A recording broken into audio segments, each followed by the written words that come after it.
পুরাণ মতে বাসন্তী পূজার আখ্যান। মার্কণ্ডেয় পুরাণের অন্তর্গত শ্রী শ্রী চণ্ডী গ্রন্থে বাসন্তী পূজার উল্লেখ রয়েছে। এই উপাখ্যান অনুযায়ী সত্যযুগে রাজা সুরথ চন্দ্রবংশে জন্মগ্রহণ করেছিলেন। তিনি এই পৃথিবীর রাজা হয়েছিলেন, কিন্তু কালবশে তিনি ত্রুদের দ্বারা পরাজিত হয়ে রাজ্য থেকে বিতাড়িত হয়ে মনের দুঃখে এক গভীর বনে প্রবেশ করে। সেই গভীর বনে মেধস মুনির আশ্রমে আশ্রয় গ্রহণ করেছিলেন রাজা সুরথ। আশ্রমে থেকে মুকুটহীন রাজা সুরথ মনে মনে চিন্তা করতে লাগলেন, কিভাবে হারানো রাজ্য আবার ফিরে পাওয়া যায়। চিন্তিত রাজা সুরথ একদিন বনের মধ্যে পথ চলতে চলতে সমাধি নামের এক বৈশ্যের সঙ্গে মিলিত হয়েছিলেন। সেই বৈশ্য নিজের ছেলে এবং আত্মীয়দের চক্রান্তে বাড়ি থেকে বিতাড়িত হয়েছিলেন, কিন্তু সেই বৈশ্য সবসময় ছেলে এবং পরিবারের পরিজনদের কথা ভেবে কষ্ট পেতেন। রাজা সুরথ বৈশ্যকে জিজ্ঞাসা করলেন যে পুত্র ও আত্মীয়রা ধনলোভে আপনাকে বাড়ি থেকে তাড়িয়ে দিল, তাদের প্রতি আপনার মন এখনো কেন স্নেহের উদ্রেক হচ্ছে কেন? বৈশ্য উত্তরে বললেন, হে রাজন, আমিও বুঝি না কেন ধনলোভী পুত্র আর আত্মীয়দের জন্য আমার মন স্নেহাসক্ত হচ্ছে। এরপর রাজা সুরথ এবং সমাধি উভয় শান্তি লাভের আশায় মেধস মুনির কাছে এসে বিনীতভাবে জিজ্ঞাসা করেন, আমি ও সমাধি উভয় ধনলোভী নিষ্ঠুর স্বজনগণ ও ভৃত্যগণ কর্তৃক বিতাড়িত হয়েও আমাদের মন তাদের প্রতি স্নেহাসক্ত হচ্ছে কেন? এর কারণ কি? আমাদের শক্তি লাভের পথ কি?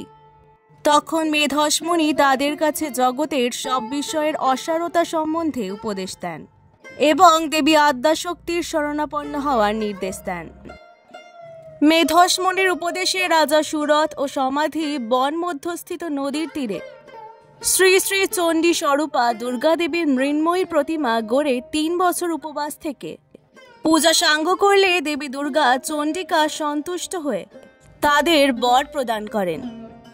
ব্রহ্ম বৈবর্ত পুরাণ মতে রাজা সুরথ ও বৈশ্য সমাধি নদী তীরবর্তী মেধশাস্ত্রমে বসন্তকালে শ্রী শ্রী দুর্গা পূজা সমাপন করে দেবী প্রতিমা নদী গর্ভে বিসর্জন দিয়েছিলেন, যা পরে বাসন্তী পূজা নামে প্রসিদ্ধ হয় এবং সেটাই প্রচলিত থাকে। একই রকম ঢাকের বাদ্যি, একই রকম আবহ। ষষ্ঠীতে আবাহন, তারপর সপ্তমী, অষ্টমী, নবমী, অতঃপর দশমীতে দেবীর বিসর্জন। তবে এ সময়টা মোটেই আশ্বিনের মাঝামাঝি নয়। ভরা চৈত্র মাসেই নতুন রূপে সেজে ওঠেন বাংলার দুর্গা। সহজ করে বলতে গেলে আদি দুর্গা, বসন্তের দেবী বলেই যার নাম বাসন্তী। আজকের দিনে বাঙালির যে দুর্গাপূজা ঘিরে এত উত্তেজনা, তার কাহিনী অবশ্য কম বেশি সকলেই জানেন। অকাল বোধন নামেই তো পরিচয়। পুরাণ অনুযায়ী শ্রীরামচন্দ্রের রাবণের বিরুদ্ধে যুদ্ধে নামার আগে দেবী দুর্গার যে আরাধনা করেছিলেন তার সময়কাল ছিল আশ্বিন মাস, অর্থাৎ আদি দুর্গাপূজার সময়কাল ধরে বিবেচনা করলে অকাল তো বটেই। তারপর থেকে যদিও সেই অকাল বোধনেই অভ্যস্ত হয়ে পড়ে বাঙালি, খানিকটা হলেও আড়ালে চলে যায় বাঙালির আদি দুর্গার কথন।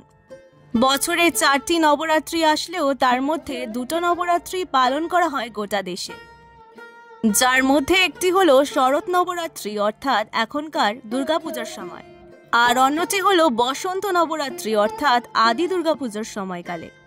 এখন এই বসন্ত নবরাত্রি মেনে পালন করা হয় বাসন্তী পুজো। শারদীয় দুর্গাপূজার মতো এই বাসন্তী পুজোতেও আরাধনা করা হয় দেবী দুর্গার।